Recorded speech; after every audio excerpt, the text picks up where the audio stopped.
আপনারা হয়তো দেখে থাকবেন যে বিভিন্ন ক্ষেত্রে জুলাই গণঅভ্যুত্থান নিয়ে কাজ করতে গেলেই জুলাই গণঅভ্যুত্থান যে স্মৃতি জাদুঘর হচ্ছে কিংবা এর বাইরেও যে উদ্যোগগুলো গ্রহণ করা হয়েছে সেগুলোর বাজেট নিয়ে কিংবা কত অর্থ খরচ হচ্ছে এটা নিয়ে একটা মহল অনেক সময় প্রশ্ন তোলার চেষ্টা করে।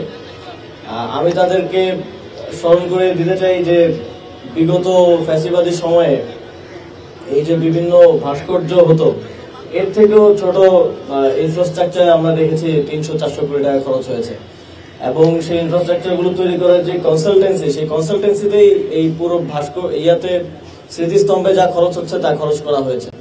তখন ফ্যাসিবাদের ভয়ে হোক কিংবা তাদেরকে সমর্থন দিয়েই হোক এই লোকগুলোকে আমরা কথা বলতে দেখতাম না কিংবা অর্থ নিয়ে বাজেট নিয়ে কথা তুলতে দেখতাম না। এখন তাদেরকে আমরা এটা নিয়ে কথা তুলতে দেখি কারণ এটা জুলাই নিয়ে হচ্ছে। এই বিষয়টা কোনোভাবেই জনগণের অর্থের প্রতি বা দায়বদ্ধতার জায়গা থেকে তারা বলে আমরা মনে করি না। আমরা মনে করি যে তারা এটা রাজনৈতিক উদ্দেশ্য প্রণোদিতভাবে এটা নিয়ে আলোচনা করে এবং জুলাই গণঅভ্যুত্থানকে যেন স্মরণে রাখার মতো কোনো কাজ না করা যায় সেজন্য এই একটা চাপ রাখার চেষ্টা করে। কিন্তু আমরা স্পষ্টভাবে বলতে চাই পরবর্তী প্রজন্মের কাছে এই যে 1.5 সহস্রাধিক শহীদ এবং প্রায় 30 সহস্র আহত আমাদের আছে, তাদের যে আত্মত্যাগ সেই আত্মত্যাগের স্মৃতিকে আমরা প্রজন্ম থেকে প্রজন্মান্তরে পৌঁছে দেওয়ার জন্য কাজ করে যাব। এই ধরনের কোনো অপচেষ্টা আমাদেরকে দমিয়ে রাখতে পারবে না।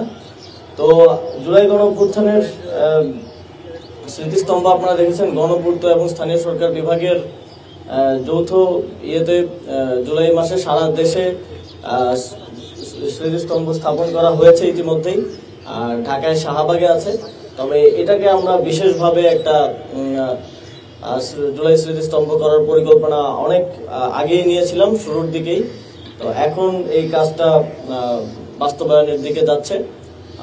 এই কাজের বাস্তবায়নের সাথে ঢাকা দক্ষিণ সিটি কর্পোরেশন সহ যারা জড়িত আছেন, সংশ্লিষ্ট আছেন, যারা দিনরাত পরিশ্রম করে যাচ্ছেন সকলকে ধন্যবাদ ও কৃতজ্ঞতা জানিয়ে এবং জুলাই গণঅভ্যুত্থানকে স্মরণে রাখার জন্য সরকারি বেসরকারি যেভাবে পারে সেভাবে কাজ করার জন্য আহ্বান জানিয়ে আমি আমার বক্তব্য শেষ করছি।